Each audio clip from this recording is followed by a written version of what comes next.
Everyone, welcome back to class test juniors. आज हम class 9th के पॉलिनोमियल्स का zeros of a polynomial topic बहुत डिटेल में कवर करने वाले हैं। ये टॉपिक पॉलिनोमियल्स का already very very important topic है। तो चलिए शुरू करते हैं इस टॉपिक को एंड इस टॉपिक को एकदम बेसिक से लेके एडवांस लेवल तक कंप्लीट कर लेते हैं। So let's get started. तो सबसे पहले हम बेसिक्स पढ़ेंगे। तो यहाँ पर मेरे पास कुछ पॉलिनोमियल गिवन है, that is 5x cube minus 2x square plus 3x minus 2. If we replace x by 1 everywhere in px, we get, तो यहाँ पर हमने इस पर्टिकुलर पॉलिनोमियल को सॉल्व कर दिया है। अगर हम यहाँ पर 1 रिप्लेस कर दे, अगर हम इस इक्वेशन में 1 रिप्लेस कर दे तो हमें क्या आंसर मिलेगा? हमें मिलेगा 4। हमें क्या मिलेगा? 4। Now why is this particular thing important? अच्छा, तो जब हम इस तरीके से पॉलिनोमियल को लिखते हैं, हमें पता है कि अगर मेरे पास कोई पॉलिनोमियल है that is 5x cube minus 2x square plus 3x minus 2, तो इसको हम किस तरीके से लिखते हैं? हम कहते हैं px is equal to this. मतलब ये जो पॉलिनोमियल है इसमें क्या वेरिएबल गिवन है? हमें इसमें वेरिएबल जो गिवन है वो x वेरिएबल है। तो यहाँ पर मैं x की वैल्यू कुछ भी पुट कर सकती हूँ। इस क्वेश्चन में या इस स्टेटमेंट के अकॉर्डिंग मैंने 1 पुट किया, तो जब मैंने 1 पुट किया तो मैं हर जगह 1 पुट कर दूंगी x की जगह, मतलब अपने वेरिएबल की जगह। तो मैंने इस तरीके से 1 पुट किया एंड मेरा आंसर आ गया 4। मतलब जब मैंने x की जगह 1 पुट कर दिया, मतलब अपने वेरिएबल की जगह 1 पुट किया, तो मेरा आंसर आ गया 4। अब ये हमें कैसे हेल्प करेगा जीरोस ऑफ द पॉलिनोमियल में? Let's see. तो सबसे पहले हमने देखा इसी वाली पूरी इक्वेशन को अब हम फिर से 1 में करेंगे। मतलब यहाँ पर मेरे पास अब एक दूसरा पॉलिनोमियल है जहां पे हम 1 वैल्यू पुट करके देखेंगे तो क्या इससे हमें कोई फर्क पड़ेगा? Let's see. मैंने यहाँ 1 पुट किया, यहाँ 1 पुट किया और यहाँ 1 पुट किया, तो ये हो गया 5 माइनस 3 प्लस 7। तो इसका आंसर क्या आ जाएगा? इसका आंसर आ जाएगा 9। Now qy is equal to 3y cube minus 4y plus root 11 at y equal to 2। अब जैसे मैंने ऊपर वाला क्वेश्चन सॉल्व किया है, मतलब मैंने x की जगह 1 पुट करके एक आंसर निकाला जो कि 9 था, एंड इस केस में मैंने 1 पुट करके आंसर निकाला 4 था। अब आपको इस वाले पॉलिनोमियल में जहां पर y वेरिएबल है उसमें 2 पुट करना है, क्योंकि इसने क्या कहा है? y at 2। तो इस पर 2 पुट करके देखो क्या आंसर आता है। Please try to solve the question with me. अगर आप ऐसे सिर्फ देखते रहोगे तो आपकी अंडरस्टैंडिंग उतनी अच्छी नहीं होगी। तो यहाँ पर 2 पुट करके जल्दी से निकालो क्या आंसर आएगा। वीडियो को पॉज करो एंड आंसर निकालो। तो यहाँ पर आंसर आएगा, हमने पुट किया 2 यहाँ पर क्योंकि क्यूब है, इसके बाद मैंने 2 यहाँ पुट किया एंड ये रूट 11 है। 2 का क्यूब क्या होता है? 8। 8 3 जा 24। 24 माइनस 8 क्या हो जाएगा? 24 माइनस 8 हो जाएगा 16 plus root 11। Now solve the third question. इस क्वेश्चन में आपको क्या करना है? इस क्वेश्चन में जो वेरिएबल है वो t है और आपको t की जगह a पुट करना है, and this is very simple. हमें बस t की जगह हर जगह a पुट करना है इस तरीके से। तो हम a पुट करते जाएंगे एंड ये हमारा प्रॉपरली आंसर आ गया at p is equal to a। मतलब जब हमारा पॉलिनोमियल क्या है? हमारा पॉलिनोमियल a है, मतलब हमारे t के वेरिएबल की जगह हमने a वैल्यू पुट कर दी है। तो इस तरीके से हम वैल्यूज पुट कर सकते हैं अपने वेरिएबल की जगह। अब ये हमें कैसे हेल्प करेगा? ये हमें जीरो पॉलिनोमियल में हेल्प करेगा। मैं बहुत टाइम से जीरो पॉलिनोमियल बोले जा रही हूँ, बट अब हम समझेंगे एग्जैक्टली जीरो पॉलिनोमियल क्या होता है। Now you have to consider the polynomial px equal to x minus 1. What is p1? तो ये तो हमें पता है कि हम x की जगह 1 पुट कर देंगे, क्योंकि p ब्रैकेट में अगर 1 है मतलब हम x की जगह, मतलब वेरिएबल की जगह हमें 1 पुट करना है। तो जैसे मैंने इसकी जगह 1 पुट किया तो मेरा आंसर 0 आ जाएगा। As p1 equal to 0, we say that 1 is the zero of the polynomial px. Now आपको थोड़ा बहुत समझ में आया होगा कि जीरो पॉलिनोमियल क्या होता है। मतलब अगर एक पॉलिनोमियल की वैल्यू हमें 0 मिल जाए किसी पर्टिकुलर x पे, मतलब जैसे ही हमने x को 1 पुट किया तो इस पॉलिनोमियल ने मुझे 0 वैल्यू दे दी। तो मतलब जो वैल्यू हमने पुट की है वो 0 ऑफ द पॉलिनोमियल है, मतलब वो उस पॉलिनोमियल का 0 है। आपको क्लियर हुआ कि मैंने क्या बोला? कि यहाँ पर जो वैल्यू हम x की जगह पुट करते हैं, अगर वो वैल्यू मेरे पॉलिनोमियल में पुट होने के बाद मुझे 0 रिजल्ट देती है, मतलब आंसर हमें 0 मिलता है, तो वो वैल्यू हमारी पॉलिनोमियल की 0 होगी। जैसे कि यहाँ पर है कि P1 जो है वो 0 आ रहा है, that means we say that 1 क्या है? वैल्यू जो हमने पुट की x की जगह वो 0 है, किस पॉलिनोमियल का? px पॉलिनोमियल का, जो कि हमें यहाँ गिवन है। तो ये इस पर्टिकुलर पॉलिनोमियल का 0 है। Now in general we say that a 0 of a polynomial px is a number c such that pc equal to 0। तो ये भी यही बात कह रहे हैं, बस जनरल वे में कह रहे हैं, क्योंकि यहाँ पर हमने क्वेश्चन किया था तो वो स्पेसिफिक हो रहा था। यहाँ पर एक जनरल स्टेटमेंट है दैट हम किसी स्टेटमेंट को या किसी भी पर्टिकुलर नंबर को 0 ऑफ अ पॉलिनोमियल तब बोलते हैं जब वो नंबर को हम, जैसे कि एक px पॉलिनोमियल है, उसके अंदर मैंने एक नंबर c पुट कर दिया, तो हम उसे कैसे लिखेंगे? pc। अगर ये pc वैल्यू मुझे 0 मिल जाती है तो c हमारा क्या होगा? c हमारा 0 ऑफ अ पॉलिनोमियल होगा। Now observe that the 0 of a polynomial x minus 1 is obtained by equating it to 0, that is x minus 1 equal to 0, which gives x equal to 1। इसका क्या मतलब है? इसका मतलब ये है कि अगर आप बहुत ध्यान से ऑब्जर्व करो तो मुझे 0 ऑफ द पॉलिनोमियल मिला कैसे? मैंने ये जो पॉलिनोमियल है इसको 0 के इक्वल रख दिया। जब मैंने इस पर्टिकुलर पॉलिनोमियल को x माइनस 1 को 0 के इक्वल पुट किया तो मुझे x की वैल्यू 1 मिल गई, जो कि मेरा इस स्टेटमेंट का 0 ऑफ द पॉलिनोमियल था। तो मतलब आप इस तरीके से किसी भी इक्वेशन का 0 ऑफ अ पॉलिनोमियल निकाल सकते हो। नाउ वी से px equal to 0 is a polynomial equation and 1 is a root of the polynomial equation। क्योंकि इस तरीके से तो हम रूट्स भी निकालते, तो we can say that कि जो 1 है वो रूट है इस पर्टिकुलर पॉलिनोमियल का।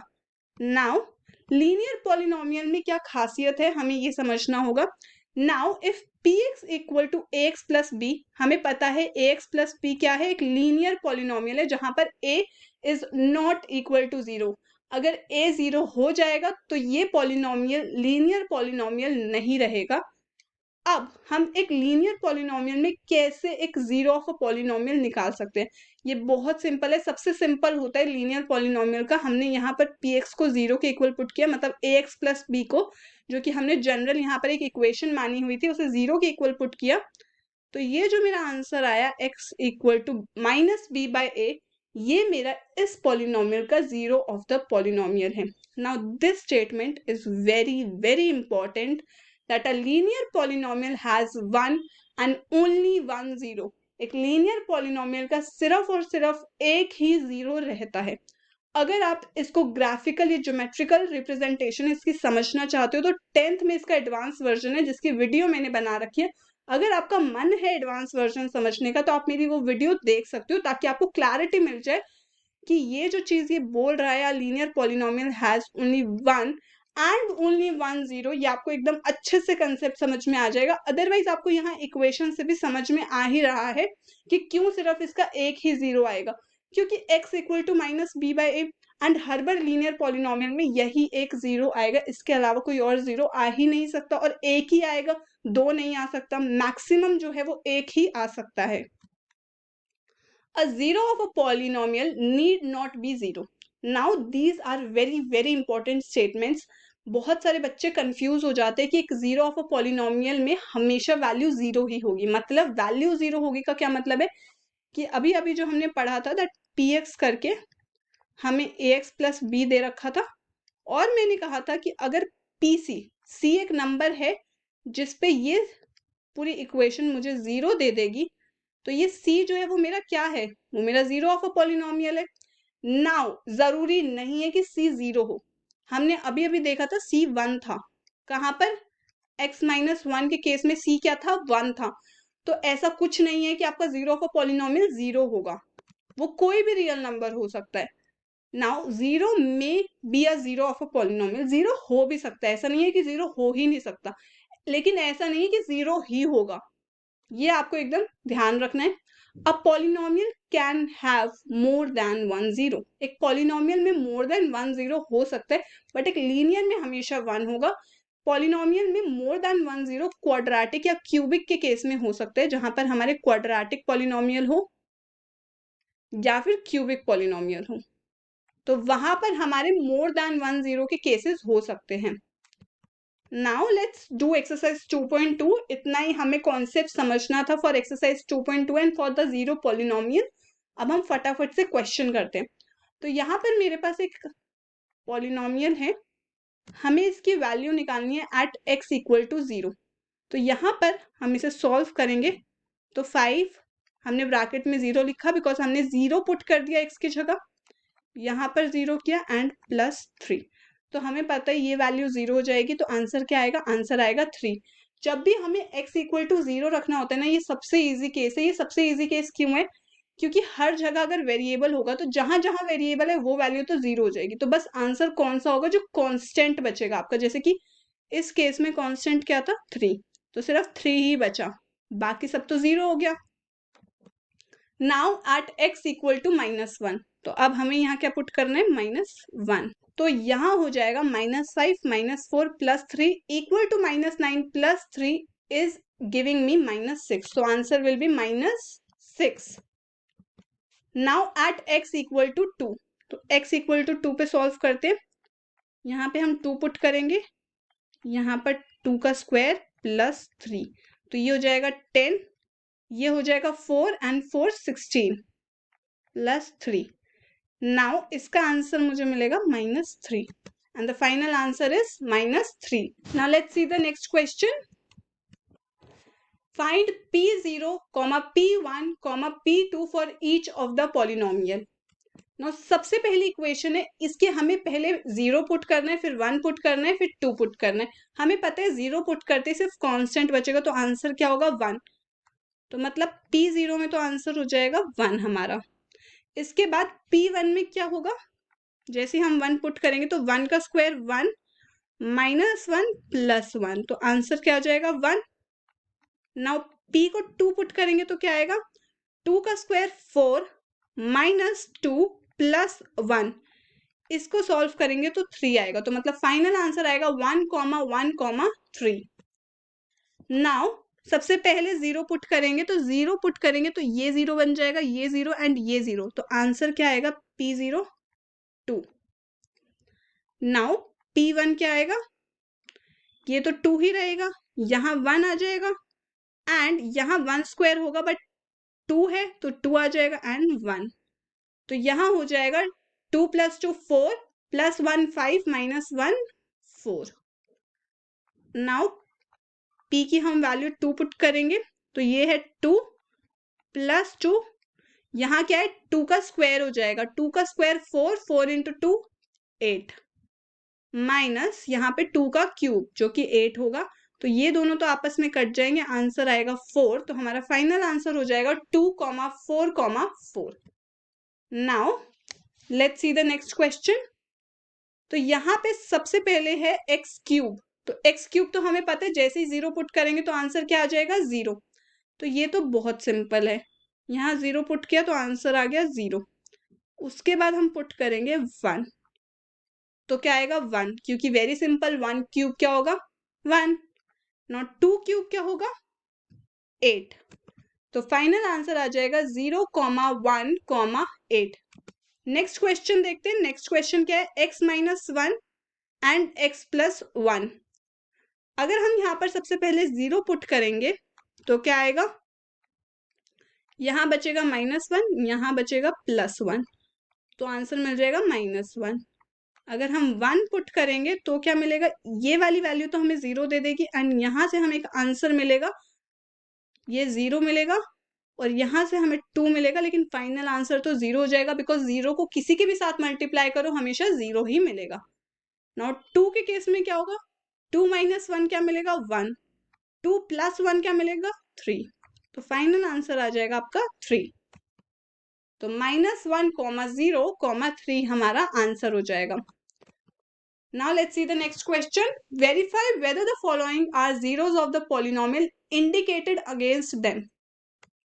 अब हमें यहाँ पर दे रखा है x, हमें -1/3 पुट करना है, और अगर ये जीरोस ऑफ द पॉलिनोमियल है तो हमें बताना है कि क्या ये जीरोस ऑफ द पॉलिनोमियल है या नहीं।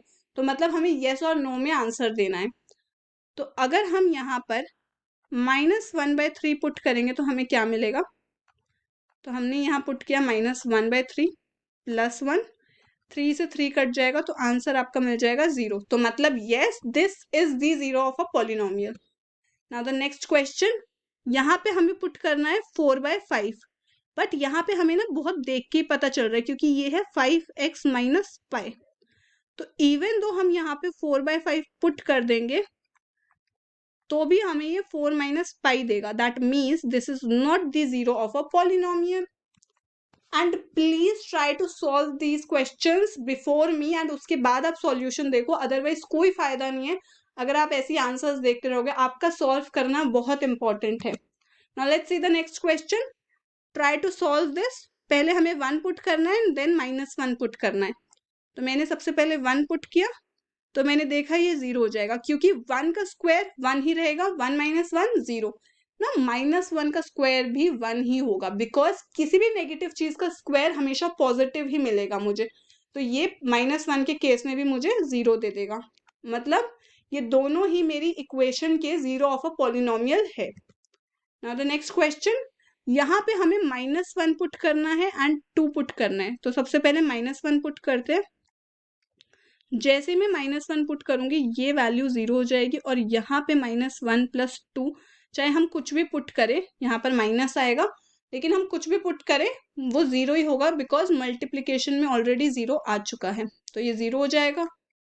नाउ 2 पुट करेंगे तो यहाँ क्या आएगा? 2 + 1 3, बट ये वाली वैल्यू आपको क्या दे देगी? 0। तो ये हो जाएगा 0। तो यस, दिस पॉलिनोमियल में भी हमारा -1 एंड 2 दोनों ही जीरोस ऑफ अ पॉलिनोमियल है। नाउ एक्स स्क्वायर, ये तो बहुत ही सिंपल है, यहाँ 0 स्क्वायर हो जाएगा। तो yes, this is the zero of a polynomial. Now LX + M, हमारे पास क्या इक्वेशन है? LX + M, और हमें क्या पुट करना है x की जगह? -m/l। तो मैं l की जगह, यहाँ पर x की जगह पुट करूंगी -m/l + m। तो ये तो कट जाएगा, और -m + m क्या दे देगा? 0। So yes, this is also a zero of a polynomial. Now यहाँ पर मेरे पास है 3x² -1। एक बार मुझे -1/√3 पुट करना है। क्या पुट करना है? -1/√3 का स्क्वायर। अब हमें पता है कि √3 का स्क्वायर क्या हो जाएगा? 3, और -1 का स्क्वायर क्या हो जाएगा? 1। ये तो आपस में कट जाएगा, और ये हमें क्या दे देगा? 0। तो ये वाला तो हमारा जीरो ऑफ द पॉलिनोमियल है। अब हम इसको चेक करेंगे, दैट इज, तो अब इसको चेक करते हैं 2/√3 को। तो यहाँ पे हमने 3 लिखा, 2/√3 में यहाँ क्या हो जाएगा? ऊपर 4 एंड नीचे हो जाएगा 3 -1। तो 4 - 1 तो 3 आ रहा है, दैट मीन्स ये तो जीरो ऑफ द पॉलिनोमियल नहीं है। तो यहाँ हम लिख देंगे नो। तो हमारा आंसर होगा कि -1/√3 तो है, बट 2/√3 नहीं है। नाउ द नेक्स्ट क्वेश्चन, यहाँ पे हमें x की वैल्यू क्या पुट करनी है? 1/2। तो हमने यहाँ पुट कर दिया 1/2 + 1, ये तो कट जाएगा, और 1 + 1 हो जाएगा 2। That means this is also not a zero of a polynomial. Now let's do the next question. Find the zero of a polynomial in each of the following cases. तो इसमें हमें निकालना है जीरो ऑफ द पॉलिनोमियल। हमने सीखा था linear equation में किस तरीके से निकलता है।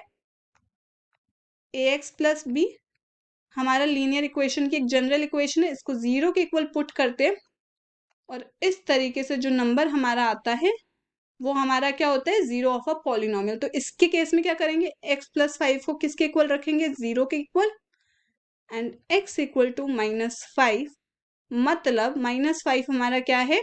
Zero of a polynomial. Now x -5 में क्या होगा? वेरी सिंपल, इसको 0 के इक्वल पुट करेंगे, एंड x क्या आ जाएगा हमारा? 5। Very simple.